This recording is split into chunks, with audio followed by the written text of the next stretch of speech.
কি ভাবছেন? এই যে বাঁশি আমি কেমন করে বানিয়েছি এই ভিডিওতে আমি দেখাতে যাচ্ছি, দেখতে থাকুন। এই বাঁশিটি বানানোর জন্য আমি একটি পাইপ নিয়েছি 1 ইঞ্চি পরিমাণ, আর 1 ইঞ্চি পরিমাণ পাইপটি আমি আবার 1 ইঞ্চি কেটে নিয়েছি। তারপরে বেলুনের মধ্যে ঢুকিয়ে কস্টেপ মেরে দিয়েছি সুন্দরভাবে, যাতে বাতাসটা বের না হতে পারে। তারপরে এটাকে শুধু আমি এখন ঘুরিয়ে দিব, তাহলেই হয়ে যাবে আমার কাঙ্ক্ষিত বাঁশি।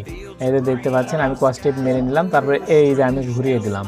ঘুরিয়ে দেওয়ার পরে আবারও আমি কস্টেপ দিয়ে সুন্দরভাবে বেঁধে দিব, যাতে বাঁশি যাতে বেলুনটা আমার খুলে না যায় এবং ওটা যেন সোজা না হতে পারে। আর এই পাশে আমি যখন ফু দিব তখন কিন্তু বাঁশিটি বাঁচতে থাকবে। তো এক্ষুনি আমরা দেখতে পাবো সুন্দরভাবে। এই যে আমি ফুক দিচ্ছি, দিয়ে দেখা যাক কি হয়। এই যে অসাধারণ আওয়াজ হচ্ছে কিন্তু আমি দেখতে পাচ্ছি। আর আমাকে অনেক হাসি পাইছিল এই ভিডিওটা বানানোর সময়। তো বাজনাটা দেখে অনেক হাসি পাইছে। কেমন লাগলো আপনাদের অবশ্যই কমেন্টে জানাবেন। ভিডিওটা আশা করি অনেক ভালো লেগেছে। আর অনেক সাউন্ড হচ্ছিল কিন্তু সেটা আমি বলে বোঝাতে পারবো না।